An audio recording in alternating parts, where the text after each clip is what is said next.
معروف کرکٹر وسیم اکرم کی حج کے دوران رمی کرتے ہوئے کنکر مارنے کی ویڈیو آئی ہے جو کہ بالنگ کراتے ہوئے کر رہے ہیں، کیا یہ دین کا مذاق نہیں ہے؟ دیکھو، میرا سعید انور بھائی سے رابطہ ہوا تھا اسی بارے میں. سعید انور ہے نا، وہ بھی کرکٹر تھے نا، آج کل گئے ہوئے ہیں، تبلیغ میں وقت لگاتے ہیں بہت. تو وسیم اکرم اور سعید انور ایک ہی تھے. تو انہوں نے مجھے بتایا کہ وسیم اکرم کا مقصد کوئی توہین یا مذاق نہیں تھا. وسیم اکرم نے اپنے خیال کے مطابق یہ سمجھا کہ شاید مجھے اس سے زیادہ ثواب مل جائے گا. نیت اس بندے کی ٹھیک تھی، شاعر اسلام کا کوئی مذاق اڑانا مقصود نہیں تھا. تو ہم یہی کہیں گے کہ جو طریقہ شریعت نے رمی کا بتایا ہے وہی طریقہ اختیار کرنا چاہیے، اس کے علاوہ کوئی اور طریقہ اختیار کرنا جائز نہیں ہے. لیکن جب ایک بندے کی نیت ٹھیک ہے، جذبہ ٹھیک ہے، تو پھر جتنی غلطی ہے اتنی غلطی بتانی، اتنی کو غلط کہنا چاہیے، اس کو بڑھا چڑھا کے بیان نہیں کرنا چاہیے. تو اتنی ایک دفعہ ایک کمنٹ کافی ہے کہ وسیم اکرم بھائی کو بس یہ بتا دیا جاتا کہ حضرت آپ کا جذبہ اپنی جگہ، لیکن آئندہ آپ ایسا نہ کیجئے گا. علماء بتا دیں، بس کافی ہے. پوری قوم جب کسی کے پیچھے ہاتھ دھو کے پڑتی ہے نا، ایسا لگتا ہے ان کے پاس اس کے علاوہ وہ اگلا کہے گا کاش میں حج کرنے نہ آتا. دیکھو، نبی کریم صلی اللہ علیہ وسلم کے دور میں بھی ہمیں غلطیوں کی مثالیں ملتی ہیں. نبی نے کیسے تنبیہ کی ہے؟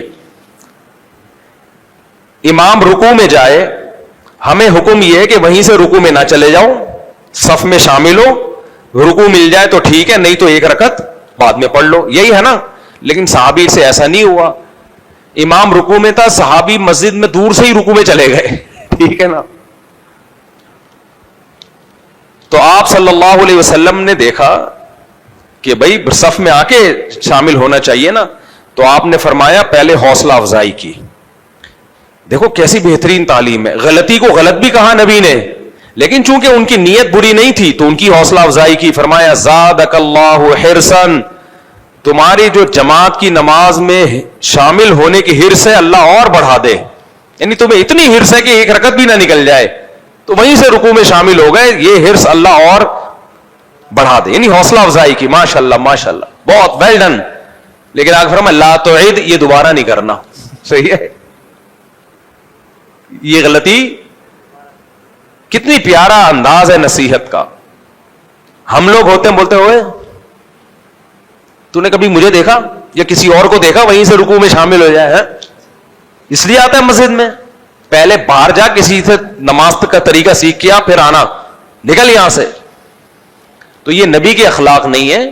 نبی نے ان صحابی کی غلطی کو غلط بھی کہا، لیکن اس غلطی کی بیس اچھی تھی تو اس بیس پہ آپ نے ان کی حوصلہ افزائی بھی کی. فرمایا زادک اللہ حرصاً، تمہاری جو جماعت کی نماز میں شامل ہونے کی حرص ہے نا، لالچ ہے، اللہ اس لالچ میں اور اضافہ کرے.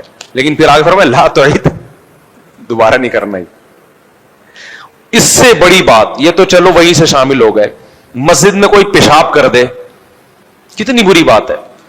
ایک گنوار دیہاتی صحابی، ان کو مسجد کے آداب معلوم نہیں تھے، وہ مسجد میں آئے.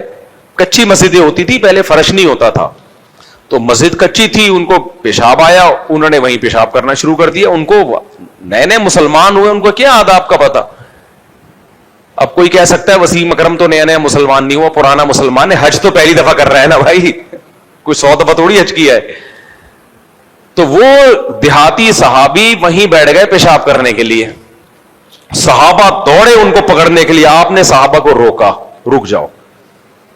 ظاہر ہے پیشاب بیچ میں کوئی بھی نہیں چھوڑ سکتا، کرنے دو. اب ایک دفعہ شروع ہو گئے تو کیا کرو، پورا پیشاب کرنے دو. وہ پیشاب کر کے تسلی سے نبی نے ان کو بلایا اور پھر محبت سے، وہ صحابی کہتے ہیں میں نے اس سے زیادہ اچھے اخلاق والا، آپ سے زیادہ اچھے اخلاق والا میں نے کوئی بھی نہیں دیکھا. آپ صلی اللہ علیہ وسلم نے فرمایا یہ ہماری مسجدیں ہیں جو اس قابل نہیں ہے کہ ان میں گندگی کی جائے، مطلب ہی کہ آئندہ احتیاط کرو. پھر آپ نے حکم دیا صحابہ کو اس جگہ کو پاک کرنے کا. ہم تو کہتے ہیں خود ہی پاک کر. تو ہمیں نبی کی سیرت میں ملتا ہے. اب آرام سے ایک دفعہ بتا دیا جائے بھائی ایسا کرنا بہتر نہیں ہے، بس کافی ہے. پیچھے پڑ گئے بندوقیں لے کے، توپیں لے کے. اتنا زج کرتے ہیں, بندہ بولتا ہے کہ یار میں نہیں آؤں گا, میں حج نہیں کرنے آؤں. جنید جمشید کا جو حشر کیا تھا نا, اس کو یہ وسوسے آنا شروع ہو گئے تھے کہ میں گلوکار ہی رہتا تو اچھا تھا. یعنی شیطان ایسے موقع پہ یہ وسوسے ڈالتا ہے. آئے نہیں تھے لیکن ایک مثال دے رہا ہوں کہ آنا شروع ہو سکتے ہیں ایسے آدمی کو کہ یار میں گلوکار ہی ٹھیک تھا, میں دین پہ آگے پھنس گیا.